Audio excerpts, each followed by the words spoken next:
This is DJI's brand new Osmo Action 5 Pro. Besides being the next numerical number from the DJI Osmo Action line, this generation also has Pro in its name. So what gives it that Pro designation? Well, 13.5 stops of dynamic range and up to 4 hours of battery life are what DJI claims makes this a Pro camera. So with those new features, will this be my new favorite motovlog camera of 2024? Well, let's dive in and check it out. Hey everybody, I'm Jordan with 9 to 5 Toys. Now design-wise, this thing looks basically identical to the older Osmo Action 4. Same exact dimensions. Front screen is touchscreen, and you have a touchscreen in the back as well. Only real difference is the name and kind of the designation down here just looks a little bit different. However, there are some notable features that are hidden under the hood here on this camera. Most notably, there are 47 gigabytes of internal storage on here. Of course, you'll be better served by popping in an external micro SD card, but in a pinch, if you forget to bring along some extra media or it fills up, having that extra internal storage in here is a pretty huge benefit. It also features the same magnetic mounting system, just a little clip down here on the bottom, which makes swapping this in and out of different attachments really easy. And we even saw on the latest GoPro Hero 13 that GoPro has adapted that system as well. I do think that is a great way to very quickly and easily change between different mounts. And while swapping lenses was basically the main advancement in the Hero 13 Black, DJI has kept things a little more simple, but there are ND filters that you can plop over top of this lens. They come in a little pack of 3, and that's a great way to get some smooth looking action when you are filming in the daytime. And video wise, the Osmo Action 5 Pro can shoot up to 4K at 120 FPS. That's great for slowing down footage in post and making things look nice and smooth. Since I'm mainly looking at this as a motovlogging camera though, I pretty much filmed everything at 4K 24 FPS and locked the shutter speed to 50 so I could get some nice smooth action with some nice motion blur when I was riding around on a motorcycle. The first thing I noticed when getting back to my computer and reviewing the footage and comparing it to the Hero 13 that we just reviewed, check out that review up here in the corner, was that there was not the same banding in the trees. I basically went to the exact same area at about the same time of day, and the image looked much cleaner on the Action 5 Pro than the Hero 13. Additionally, the dynamic range really blew me away. In that spot where the sun is behind the trees, I could still clearly see the sun, the sky was not blown out, and the trees weren't overly muddy or dark as well. I was really impressed with how it could take that pretty challenging scene and still keep all the information necessary in there. And when it comes to low light performance, the Osmo Action 5 Pro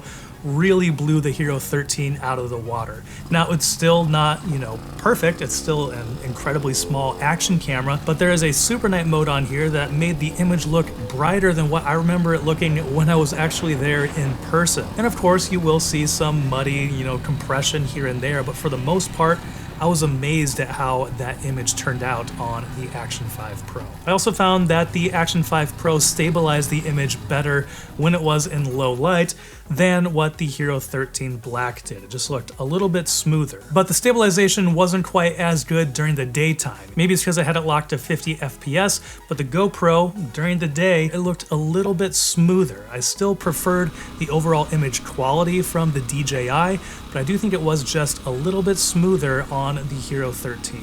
And DJI claims up to 4 hours of battery life from the Osmo Action 5 Pro.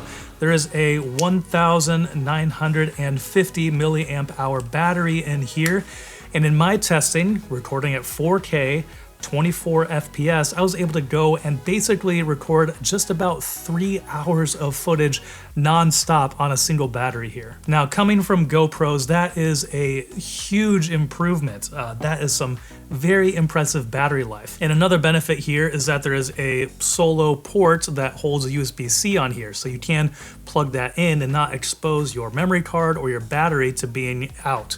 On the Hero 13, all those things are under the same door. So if you're trying to plug in an external battery in the stock setup, you will be revealing your battery and SD card. But I was very surprised to see that the battery lasted that long on here. So I do think that to get to that 4 hour mark, you would need to drop down the resolution, but being able to film at 4K 24 FPS, those are some impressive numbers. And here we'll record a little bit of audio on the camera so you can hear how it sounds directly from the DJI Osmo Action 5.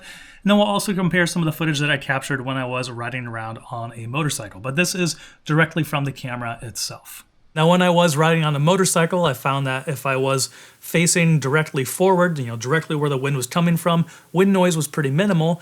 But just like the Hero 13, when I turned my head to the side, it would pick up a lot more wind noise.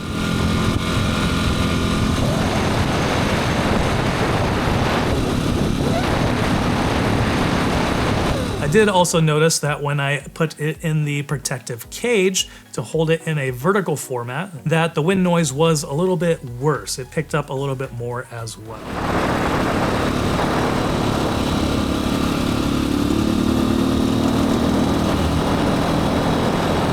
But one trick that DJI has up its sleeve is if you get the DJI Mic 2, you can wirelessly connect that to the camera directly. You don't need the little receiver, plugged in here or anything like that. And it's not Bluetooth, it's a wireless connection that's specific for the DJI Mic 2 and also the Osmo Action 5. And to me, this is one of the biggest benefits. Unfortunately, I don't have one here to test, but I will be picking one up because I think that's gonna make the perfect moto vlogging setup.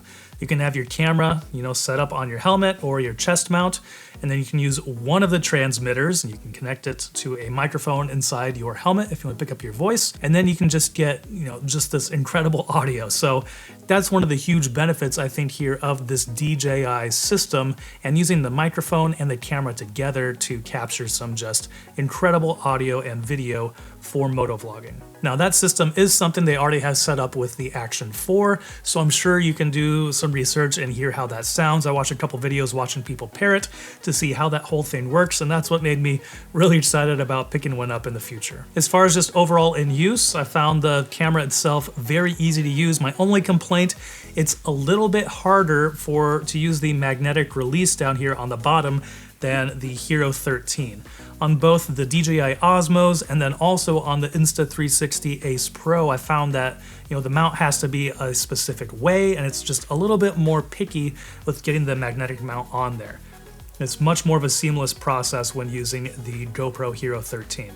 So while it was all about the accessories for the GoPro Hero 13, there are actually some noticeable improvements with the Osmo Action 5 Pro from DJI this year. And with the base combo starting at $350, it's also cheaper than the base Hero 13 Black that comes in at $400. I would recommend picking up the ND filter pack if you're doing motovlogging, and maybe the 3-pack battery case as well.